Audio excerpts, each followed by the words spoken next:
né? Eu sempre quis voltar, não sabia para onde ainda, né? Para voltar para o Brasil, mas queria voltar.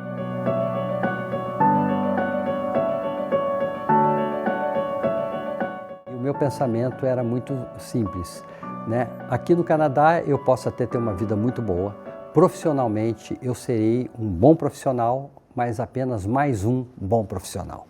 Se eu voltar e trabalhar bem na academia, e eu queria ser professor, tá? Isso não foi uma coisa que aconteceu por acaso, eu queria ir para a academia, tá? Eu posso fazer a diferença, né? A gente pode fazer a diferença. E aí houve aquelas, de vez em quando acontece uma conjunção de estrelas, né? Todo mundo se alinha e dá certo. Estava começando aqui em Brasília, eu não sabia absolutamente nada disso, naquela época a gente tinha muito pouca notícia das coisas, ainda mais estando num país tão distante. Estava acontecendo aqui em Brasília a formação do grupo de geotecnia, e esse grupo de geotecnia estava montando um programa de pós-graduação. Eu jamais imaginaria isso, porque não era da tradição da Escola de Engenharia, do Departamento de Engenharia da UNB, quando eu saí de lá como aluno, falar em pós-graduação. Então, para mim, foi uma surpresa muito grande. E à frente desse processo estava o professor José Camapum, que é um professor também que eu tenho profunda admiração por toda a dedicação dele, principalmente pelo humanismo dele, a forma com que ele trata o ser humano, a preocupação dele, etc. E dentro desse espírito dele, é um brigador. O Camapum é um brigador e briga tremendamente, mas é de um coração impressionante, né? E ele, então, tentando montar esse grupo de professores para fazer a pós-graduação em geotecnia na UNB, ele já tinha encontrado o professor N. Palmeira, que é um grande destaque, né, do nosso grupo, hoje aposentado, o professor Camapum também já está aposentado, já fazia parte do nosso grupo o professor Márcio Muniz, que hoje inclusive é vice-reitor da universidade, tá? E ele já tinha um grupinho lá e ele estava então agora procurando coisas diferentes. Então ele foi ao CNPq, saber quem eram os doutorandos que estavam para terminar o doutorado. Nós estamos falando isso de meados de 89. E lá ele descobriu o André. E descobriu que o André mexia com mecânica de rochas. Ele falou, esse é o cara que eu quero, porque nós não sabemos nada de mecânica de rochas. Então vamos trazer um cara que vai colocar um colorido diferente no nosso grupo. E aí ele pegou lá no CNPq o telefone da minha mãe, né? Ligou para minha mãe. A minha mãe, como boa mineira, logo o convidou para um café e um pão de queijo, tá? E eles foram lá para a minha casa, né, onde a minha mãe morava, e ela falou para ele, ó, vem para cá domingo, essa hora, que é o horário que eles ligam para a gente. E aí você fala com ele. Quando cheguei lá, que eu liguei para minha mãe, ela falou assim, tá bom, meu filho, mas peraí que tem alguém que vai falar com você. Aí era o Camapum, e ele falou, olha, André, tem um concurso aqui, que a gente vai abrir um concurso na área de mecânica de rochas, a gente quer que você venha para Brasília. Eu falei, pô, maravilha, tudo que eu gostaria. Minha família mora em Brasília, a universidade que eu estudei, etc. Só tem um problema, o concurso exige que você tenha mestrado e eu não tenho mestrado, eu estou fazendo doutorado direto, tá? Aí ele pegou e falou assim, eu vou dar um jeito, e você procura aí algum professor para dar uma carta dizendo que o seu nível atual de conhecimento equivale a um mestrado, o que é conhecido na academia como notório saber, tá? E aí eu procurei o professor Morgenstern, e ele com toda a ocupação dele, né, 1000 por hora, né, 1000 coisas, ele me fez uma carta, né, atestando o notório saber, eu mandei para o professor Camapum, ele aprovou na reitoria do UNB, e aí ele falou, olha, o concurso vai estar aberto, será no dia tal, em janeiro. Eu peguei e saí lá do Canadá, foi muito interessante. Eu saí do Canadá, estava menos 38 a temperatura. 16 horas depois, o meu avião aterrissou no Rio de Janeiro, mais 42. Ou seja, 80 graus em 16 horas. O meu corpo, ele não sabia como ele funcionava. Ele não parava de suar. Eu tomava banho e ele continuava suando, continuava suando, continuava suando. Mas enfim, aí do Rio de Janeiro eu vim para Brasília, fiz o concurso, eles me ligaram um dia depois, falaram, você passou, né, volta para o Canadá que você tem uma tese para terminar e a gente agora vai brigar, porque entre passar no concurso e assinar o contrato, tinha que ter verba do governo, aquelas coisas todas. Esse concurso foi em janeiro. Em novembro, tá, é que ele me ligou de novo e falou, olha, você tem que vir aqui agora assinar o seu contrato, porque vai trocar de governo e aí a gente pode perder tudo. Aí eu saí de novo, vim a Brasília, assinei o contrato e voltei 2 dias depois, que eu estava com a minha tese pronta para ser entregue para a defesa. Então eu tive que parar tudo e fazer essa vinda para assinar o meu contrato aqui, e eu contei muito então com a ajuda dele. Então foi um período, a volta foi muito interessante, mas tudo deu certo. Eu acabei voltando para a cidade, que eu gosto muito de morar, e tinha toda a minha família, pai, mãe, irmãos, etc.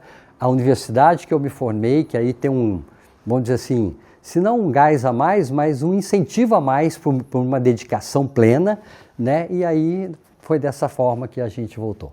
Eu vou falar 3 coisas que eu acho que eu trouxe de lá muito fortemente. A primeira delas foi a organização de um programa, de um curso de pós-graduação.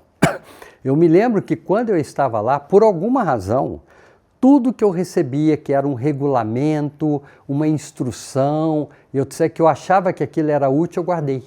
Eu fui guardando aquilo, né? Aquelas coisas todas. Não sabia o que eu queria fazer com aquilo, mas fui guardando. E trouxe comigo. Quando eu cheguei aqui no meio do nosso recém-criado programa de pós-graduação em geotecnia da Universidade de Brasília, aquilo, assim, era um programa que estava lá previsto as disciplinas, estava lá previsto tudo, mas ele ainda não tinha uma formatação documental oficial, né? Ninguém sabia como fazer as coisas. E eu fui, então, me dediquei uma parte do meu tempo a ir escrevendo documentos de regulação, tá? Então, como é que se forma um regulamento de um curso? Tem que ter isso, claro que da universidade tem um regulamento geral, mas do curso é assim. Como é que a gente convoca uma defesa de tese? Né? Qual o critério para chamar um professor para ser parte de uma tese? Qual é o manual de formatação de uma tese que todo aluno tem que seguir para que as teses tenham sempre o mesmo formato, a mesma cara? Até desenhar a capa a gente fez, né? Então a gente foi criando todo esse sistema de documentação e que hoje, aquilo em tudo, logo depois se tornou conhecido na faculdade de engenharia, que lá no UNB a gente chama de faculdade de tecnologia, e aí foi adotado igual para os outros departamentos, e depois de até certo ponto foi passado para a universidade como um todo. Então, assim, em 20 anos, aquilo que foi implementado dentro da geotecnia se tornou um padrão dentro da universidade. Então, acho que foi uma coisa que eu trouxe de lá, com essa cabeça da organização, da administração de um curso de pós-graduação. A outra coisa que lá me impressionou muito, e que eu trouxe também, e eu queria fazer igual, era o fato da universidade procurar as empresas e sempre ter uma interação de trabalho junto com as empresas. Então eu via nisso uma perspectiva muito forte. Não estou querendo dizer que outras universidades no Brasil não tivessem isso, mas eu queria fazer daquilo realmente uma coisa, se possível, oficial, né? E a gente, então, eu comecei logo de início, logo no meu 2º ano, já estando no Brasil, a visitar empresas procurando cooperação com as empresas. E eu busquei, então, na área de mecânica de rochas, era muito ligado à mineração, né, do caso das cavas de minério, etc. Tal. Então eu busquei as empresas de mineração, né, do tipo Vale, Samitre, Samarco, empresas daquela época, para oferecer essa parceria com a universidade. Naquela época isso era visto com uma descrença total, né? A indústria brasileira, as empresas, não acreditavam muito nas universidades, achavam que a universidade não tinha que contribuir, né? Ou seja, não existia a expectativa da indústria de que a universidade é uma grande parceira, o que lá é exatamente o contrário, né? A empresa, a indústria está batendo na porta da universidade porque sabe que ali eu tenho professores muito competentes, alunos de pós-graduação, eu costumo dizer que é a mão de obra de melhor qualidade e a mais barata do mundo. Você dá para o cara uma bolsa, ele trabalha 16 horas por dia, 12 horas por dia. Impressionante. E de uma competência, de uma dedicação enorme. Então, era isso que a gente tinha para oferecer. E, obviamente, num primeiro momento foi muito descrente, mas rapidamente essa descrença se quebrou e aí a gente começou a entrar com as empresas, atrair as empresas. E isso acabou criando-se um legado nas minhas linhas de pesquisa, né?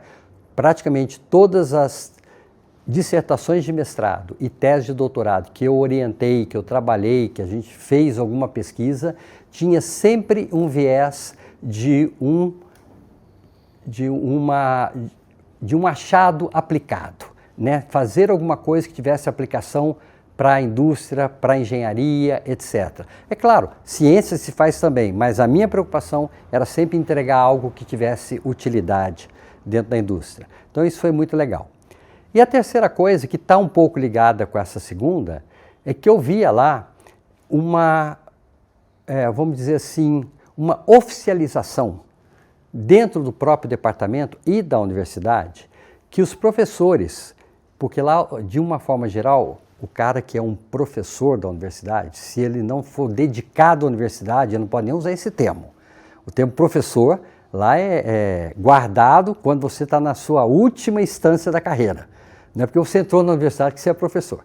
Tá? Você é professor auxiliar, você é professor isso, mas você só pode usar o nome professor quando você é top, né? E o que a gente percebia é que esses professores que já eram muito bem conhecidos no mundo, a universidade já tinha todo um arcabouço de regimentos, etc., que praticamente o incentivava, ou até em algumas universidades, não é o caso da minha, obrigava a que ele tivesse uma interação fora da universidade com alguma indústria. Esse era padrão, então já fazia parte. Olha, você pode dedicar 20% do seu tempo para trabalhar com consultoria, para trabalhar com alguma empresa, etc. Né? Nos Estados Unidos, no período de férias de verão, o cara, inclusive, pode até abdicar do salário dele da universidade e se empregar numa empresa por 2 ou 3 meses. Tá? E eu via isso com uma atenção muito grande, porque isso vinha ao encontro do que eu gostaria. Eu queria ser professor, mas eu queria continuar tendo pé na engenharia de grande complexidade, na engenharia de infraestrutura, na geração de energia, na geração de logística de transporte, obra grande, né? E se eu ficar só na universidade, daqui a pouco eu não sei nem o que eu vou ensinar, né? Eu vou ficar isolado. Então, eu já vim também com esse pensamento. Eu preciso arranjar uma forma de continuar trabalhando com a interação com a empresa, através do segundo, que é a interação para financiar as pesquisas, financiar os alunos é um ponto, mas também eu ir até para dar consultoria, para dar o meu conhecimento, etc. E acabou que esses 3 grandes aprendizados funcionaram muito bem. Quando eu me tornei professor, que aí eu vim então depois do doutorado para o UNB como professor, foi uma realização. E ali então iniciou um novo processo. E foi assim uma coisa fantástica, né? Porque parece que eu tinha nascido para aquilo, né? Eu entrava numa sala de aula, eu via aquela porção de gente sedenta por querer aprender alguma coisa. Na pós-graduação é muito diferente. Pós-graduação os alunos estão lá porque eles quiseram e optaram por fazer. Muitas vezes na graduação não é assim. O cara acabou chegando na universidade, mas ele ou o pai mandou, ou então acabou que ele parou ali, mas ele não tem tanta motivação por aquilo. Na pós, não, o cara está olhando para você esperando o conhecimento, né? Então, só que lá no UNB a gente tem como regra que todo professor, o mais simples que ele seja, ou o mais famoso que ele seja, ele tem que dar aula na graduação e na pós, tá? Então, bacana, né? Então a gente também tinha os alunos de graduação, mas como eu sempre dei aula de disciplinas de último ano e de coisas muito fora da, vamos dizer assim, da normalidade, aula de barragem, aula de túneis, aula de